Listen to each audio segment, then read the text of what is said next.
Bonjour et bienvenue encore à toute la team Alex le Russe 237.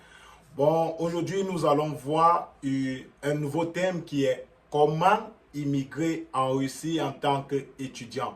Quelle est la procédure de A à Z?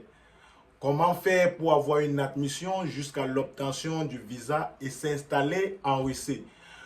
Tout d'abord, avant de commencer cette vidéo, si tu es nouveau sur ce canal, n'oublie pas de t'abonner et d'activer la cloche de notification pour ne pas rater les prochaines vidéos qui seront tout également intéressantes comme ce thème.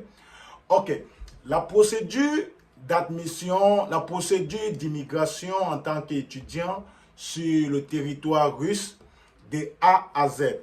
Tout d'abord, avant de s'intéresser à étudier en Europe, comme toutes les procédures d'immigration partout dans le monde en Europe, nous devons d'abord avoir un passeport.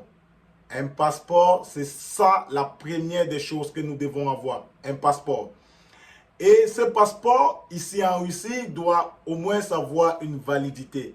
Cette validité doit au moins être 2 ans avant la date d'expiration de ton passeport. 2 ans avant la date d'expiration de ton passeport. Je prends un exemple. Si tu comptes venir étudier en Russie pour la rentrée de septembre de cette année 2024, il faudrait que ton passeport expire au moins minimum en octobre 2026. Si c'est plus, c'est bon, c'est un avantage. Mais il faudrait au moins que ton passeport expire en octobre 2026. Ça, c'est le minimum. Si c'est 3 ans, 4 ans, 5 ans, c'est bien pour toi. C'est un avantage encore. Mais le minimum avant de postuler, il faudrait qu'il y a 2 ans avant la date d'expiration de ton passeport. Également, il faudrait avoir un diplôme. Un diplôme parce que tu viens en tant qu'étudiant.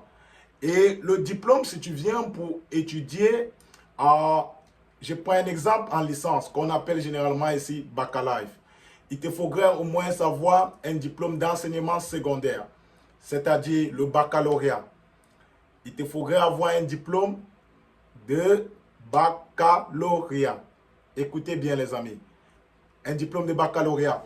Et si tu aimerais faire un master ici, il te faudrait avoir un diplôme de licence. Minimum, la licence. Et ici en Russie, le baccalauréat qu'on appelle licence, cycle licence, c'est 5 années. 5 années pourquoi? Parce que lorsque tu viens pour étudier sur le territoire russe, tu as 1 année de langue, d'apprentissage de la langue russe et 4 ans de licence. 4 ans de licence. 1 an de la langue russe et 4 ans de licence. Ça fait 5 ans. Si tu viens pour un master, tu vas faire 3 ans. 1 an de la langue russe et 2 ans de master pour obtenir un diplôme. Voilà. Déjà, ça c'est à l'entame. Lorsque vous avez déjà un passeport et un diplôme, il faut reconnaître la filière que vous aimeriez faire. Et la filière, lorsque vous avez déjà la filière, cela va dépendre dans quelle université on va vous inscrire. Toi, étudiant lambda, tu peux suggérer l'aide de quelqu'un qui est déjà sur le territoire russe pour pouvoir t'aider à postuler dans une université pour obtenir cette admission. Soit tu peux te rendre sur le site de l'université dont il s'agit et faire des recherches. Tu peux aller sur Google et taper juste, par exemple, Université à Paris Lumumba de Moscou et tu ancres, tu fais tes recherches. Tu contactes le bureau des étrangers, le bureau international, pour pouvoir avoir des renseignements. Mais si c'est compliqué pour toi, tu peux contacter quelqu'un sur le territoire russe qui pourra davantage t'aider dans cela. Ok, lorsque tu as déjà ton passeport et ton diplôme, tu connais la filière, tu connais ton université. Ici, lorsque on dépose et que tu obtiens une admission, quand l'université t'accorde cette admission, ils vont prendre cette admission et transmettre au service de l'immigration. C'est le service de l'immigration qui va te fournir une invitation. Parce que pour entrer dans le territoire russe, tu as besoin de visa. Et pour obtenir un visa, il te faut une invitation. C'est ce service d'immigration qui va te fournir cette invitation. l'invitation. Lorsque tu obtiens ton invitation, généralement dans les différentes villes et universités, cela dépend, ça prend 40 à 45 jours pour que l'immigration puisse te fournir cette invitation. Lorsque tu as déjà ton invitation, tu as ton admission, maintenant il faut entamer avec la procédure des visas. Tout d'abord, avant d'entamer avec la procédure des visas, je tiens à rappeler qu'il y a certaines universités,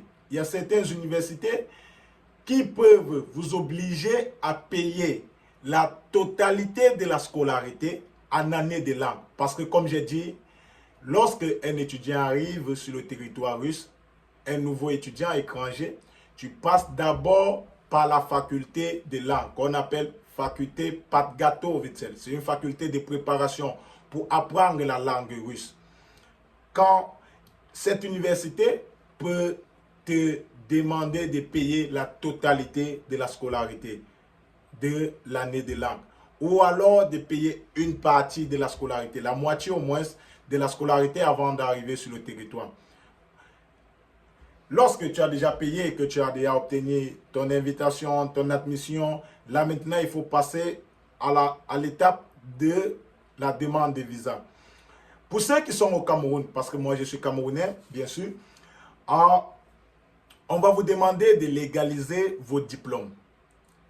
Vos diplômes, c'est-à-dire si c'est avec le baccalauréat que tu as postulé, tu vas légaliser ton relevé du bac, ton diplôme du bac, au MINSUP, qui est le ministère de l'enseignement supérieur, au Cameroun. Après légalisation au MINSUP, tu vas légaliser cela au ministère des Relations extérieures au Cameroun. Après la légalisation au ministère des Relations extérieures au Cameroun, tu vas légaliser cela à l'ambassade de la Russie au Cameroun. Ça, c'est en ce qui concerne des Camerounais. Il y a certains pays qui ont besoin de l'équivalence de leurs diplômes. Là, il faudrait encore faire des recherches et savoir si votre pays a besoin d'équivalence du diplôme en Russie pour pouvoir étudier dans une université russe. Là, il faudrait vous rapprocher du ministère des Relations extérieures de votre pays ou alors de l'ambassade de Russie dans votre pays pour pouvoir connaître si vous avez besoin de l'équivalence des diplômes. Mais pour les Camerounais, vous avez juste besoin de cette légalisation au MINSUP, au MINREX et à l'ambassade de Russie. Lorsque tu as déjà toutes ces légalisations, on va te demander de faire un test de VIH-Sida. Un test de VIH-Sida. Ça, c'est en ce qui concerne les Camerounais. Pour les autres pays, bien vouloir vous rapprocher de l'ambassade de Russie pour connaître quelle est la documentation pour pouvoir faire une demande de visa. Lorsque tu as déjà les légalisations, tu as ton test de VIH-Sida, tu as ton invitation, tu as ton admission dans une université, tu fais maintenant la prise de rendez-vous en ligne pour l'ambassade. Lorsque tu as fait la prise de rendez-vous en ligne pour l'ambassade, ce qui est important, il faut te préparer pour l'entretien, l'interview. C'est très primordial parce que cela détermine en fait les 90% de l'obtention de ton visa. Certes, lorsque tu as déjà une invitation, c'est plus facile pour toi d'obtenir un visa. Mais l'ambassade, le consul devant qui tu vas te présenter, il faudrait déjà que tu puisses avoir une connaissance sur la Russie, sur la filière que tu viens faire, sur l'université que tu viens faire. Parce qu'il pourra te poser des questions, dans quelle ville tu pars, dans quelle université tu vas aller étudier. Également, pourquoi avoir choisi la Russie, pourquoi avoir choisi cette filière. Bon, il faudrait déjà maîtriser au moins toutes ces notions avant de partir pour déposer ta demande de visa. Parce que tu vas passer à un entretien, à une interview. Il faudrait te préparer. Voilà. Après l'obtention de votre visa, on vous souhaite la bienvenue en Russie. Il suffit juste de payer votre billet d'avion et de signaler, toujours signaler à l'université. Lorsque vous avez acheté votre billet d'avion, il est important de signaler à l'université la date que vous allez ancrer sur le territoire russe.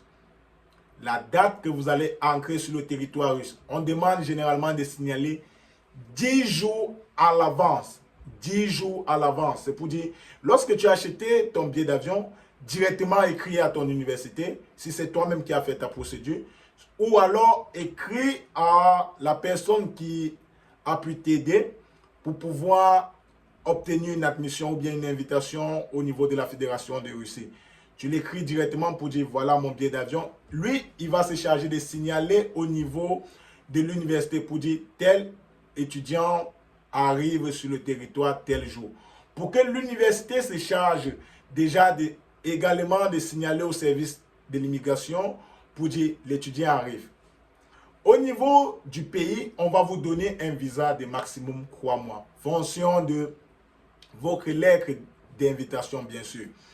C'est sur le territoire que vous allez faire les démarches pour pouvoir prolonger votre séjour.